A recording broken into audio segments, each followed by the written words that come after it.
بسم اللہ الرحمن الرحیم الحمد للہ رب العالمین الصلاۃ والسلام علی سید الانبیاء والمرسلین اما بعد فاعوذ باللہ من الشیطان الرجیم بسم اللہ الرحمن الرحیم۔ والدین کے ساتھ ادب کرنا، والدین کی محبت اپنے دل میں بسانا، یہ اللہ رب العزت کا حکم ہے، اور والدین کے ساتھ حسن سلوک کے ساتھ پیش آنا یہ بھی اللہ رب العزت کا حکم ہے۔ جہاں رب کائنات نے اپنے لاریب اور لائب کتاب میں اپنی عبادت کا حکم دیا ہے، اسی کے ساتھ ہی رب کائنات نے والدین کے ساتھ حسن سلوک، اچھے اخلاق کے ساتھ پیش آنے کا حکم دیا ہے۔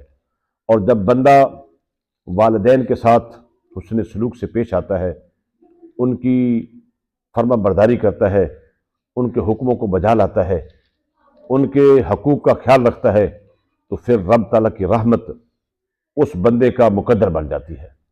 پھر رب تعالیٰ کی رحمت اس بندے کے اوپر نشاور ہو جاتی ہے، پھر رب تعالیٰ اس بندے کے ساتھ راضی ہو جاتا ہے، اور پھر رب کائنات اس بندے کو اتنا بڑا مقام دے دیتا ہے کہ احادیث مبارکہ کے اندر ہم نے 12 مرتبہ سنا، لیکن جو جملہ میں کہنے لگا ہوں کہ پھر وہ رب کا مقبول بندہ بن جاتا ہے، پھر امام الانبیاء، سید الانبیاء، خاتم الانبیاء اس بندے کو وہ مقام اور وہ درجہ عطا فرماتے ہیں کہ خود نبی رحمت شفیع امت صلی اللہ تعالیٰ علیہ وآلہ وسلم اس بندے کے مسکن کی طرف، اس بندے کے گھر کی طرف اپنی گریبان مبارک کھول کے، اپنی قمیض کے بٹن مبارک کھول کے فرماتے ہیں کہ مجھے کرن سے میرے یار کی، میرے محبوب کی خوشبو آتی ہے۔ صرف یہی نہیں بلکہ امام الانبیاء اپنے 2 جلیل القدر صحابہ کو، بہت عظمت والے صحابہ کو، وہ صحابہ جن کے متعلق امام الانبیاء نے خود فرمایا کہ اگر میرے بعد کسی نے نبی آنا ہوتا تو وہ میرا عمر ہوتا، اتنی فضیلت والے صحابی کو میرے آقا کریم صلی اللہ علیہ وسلم اس اویس کرنی کے پاس اس لیے بھیجتے ہیں، اے عمر، اے علی۔ اب عمر اور علی جو سادات کرام ہیں، جو صحابہ کرام میں سے عظیم ہستیاں ہیں، سارے صحابہ ہی عظیم ہیں، لیکن ان کی تو عظمت نبی پاک صلی اللہ علیہ وسلم نے بھی بیان فرمائی، رب کائنات نے بھی اپنے پاک کلام میں ان کی عظمت کے چرچے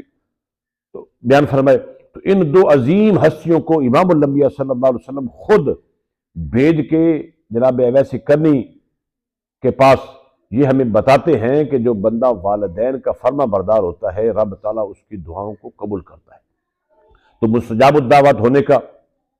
اپنی دعاؤں کو قبول کروانے کا بہترین ذریعہ جو ہے وہ والدین کی رضا ہے۔ اگر ہم چاہتے ہیں کہ ہماری دعائیں قبول ہوں اور ہم رب کے مقبول بندے بن جائیں، ہم زبان سے جو کلمات کہیں وہ رب کی بارگاہ میں قبول ہو جائیں، تو ہمیں اپنے والدین کو راضی کرنا چاہیے، کیونکہ ہمارے پاس یہ سند موجود ہے، امام الانبیاء صلی اللہ علیہ وسلم نے خود اپنے صحابہ کو، جناب عمر فاروق کو، جناب علی المرتضیٰ کو جناب اویس کرنی کے پاس اس لیے بھیجا کہ تم نے اویس کرنی کے پاس جانا ہے اور ان سے میری امت کی بخشش کی دعا کروانی ہے۔ اب جب بھی ہم دعا کریں، ایک تو ہمارے پاس یہ وسیلہ آ جائے گا کہ اے اللہ ہماری بخشش فرما دے